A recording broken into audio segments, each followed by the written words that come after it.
Assalamualaikum warahmatullahi wabarakatuh. Kami dari kelompok 10 ingin mempresentasikan dengan tema Perempuan Islam dan Demokrasi.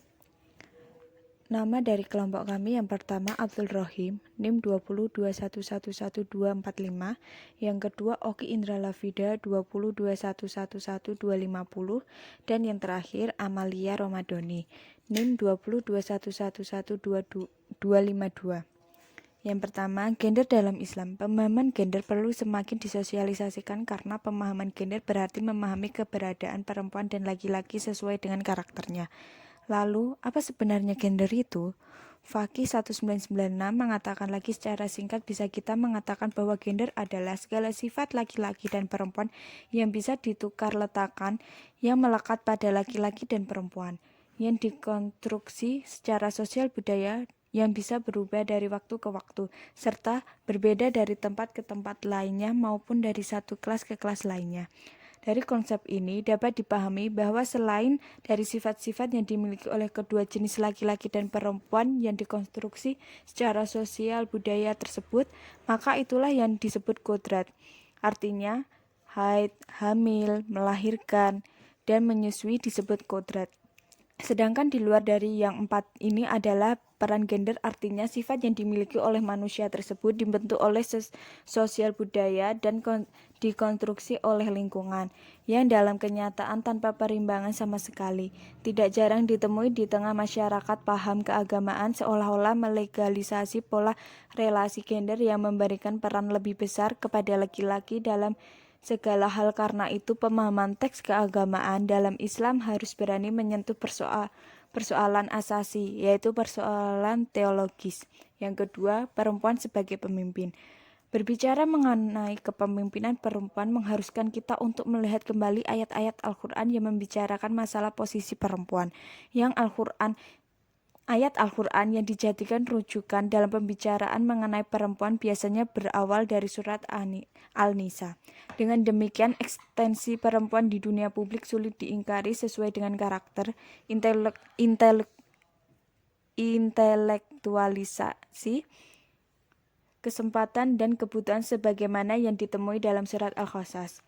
Sedangkan perintah supaya tetap di rumah kepada perempuan muslim, walaupun redaksi ayat khusus untuk istri Nabi, namun menurut para ahli tafsir kontemporer, kalau dihubungkan dengan surat Al-Qasas, perempuan tidak boleh keluar rumah kalau tidak ada keperluan, seperti pendapat Al-Maudi di dalam bukunya Al-Hijab sebagaimana diungkapkan oleh Syihab 1996. Tempat perempuan adalah di rumah. Mereka dibebaskan dari pekerjaan luar rumah adalah agar mereka selalu berada di rumah dengan tenang dan hormat, sehingga mereka dapat melaksanakan kewajiban rumah tangga. Adapun kalau ada hajatan keperluan untuk keluar, maka boleh saja dengan syarat memperhatikan kesucian diri dan memelihara rasa malu. Perempuan sekarang bisa melakukan tugas-tugas yang selama ini dianggap sebagai tugas yang hanya dapat dilakukan oleh laki-laki pada berbagai pekerjaan dan profesi, bahkan sebagai kepala pemerintah atau kepala negara. Realitas dan fakta ini membuktikan bahwa pendapat yang menyatakan sifat-sifat di atas kodrati dalam alami tidak benar. Sebenarnya ia hanya produk dari sebuah proses sejarah, bahwa dalam kurun waktu yang sangat panjang perempuan diposisikan sebagai bahagia dari laki-laki, tidak mendapatkan pendidikan yang sama, dan tidak mempunyai kesempatan untuk berkembang karena faktor ideologi dan budaya yang memihak kepada laki-laki. Yang ketiga, Islam dan demokrasi. Islam dan demokrasi adalah dua sistem yang berbeda. Kelompok ini bisa disebut kelompok Islamis atau kelompok Islam ideologis yang menganggap Islam sebagai sistem demokratis alternatif, sebagai demokrasi sebagai konsep barat tidak cocok dijadikan acuan kehidupan berbangsa dan bernegara. Singkatnya, di mata kelompok ini, demokrasi adalah sistem pangan karena meletakkan kedaulatan negara di tangan rakyat, bukan di tangan Tuhan. Perwakilan dari kelompok ini adalah Taqiyuddin An-Nabahi dan partainya Hizbut Tahrir. Dia sangat menentang ide-ide demokrasi dan percaya bahwa sebagian besar kegiatan demokrasi ditolak oleh Syari. Islam berbeda dengan demokrasi. Demokrasi, penafsiran konsep demokrasi disesuaikan dengan konsep Islam. Di antara tokoh Muslim yang mendukung pandangan ini adalah Abul Ala al-Maududi, mencontohkan dalam demokrasi sekuler Barat, pemerintahan dibentuk dan diubah dengan mengadakan pemilihan umum.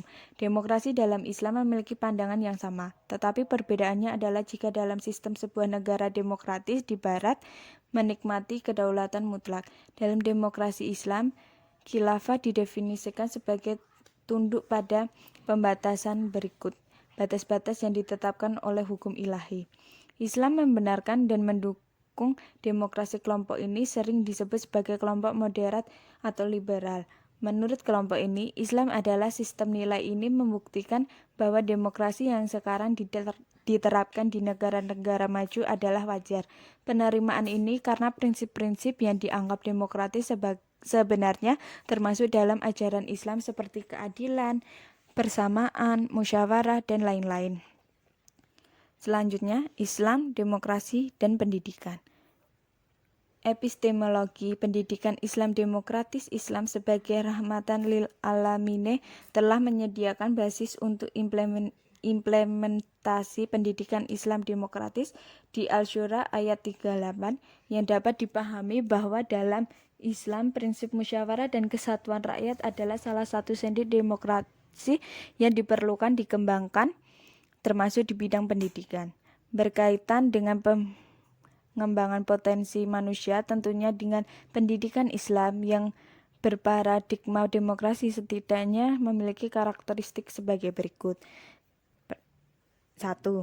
Pendidikan yang semakin mendekatkan diri kepada Sang Pencipta dan menjunjung tinggi harkat dan martabat manusia sesuai dengan fitrahnya.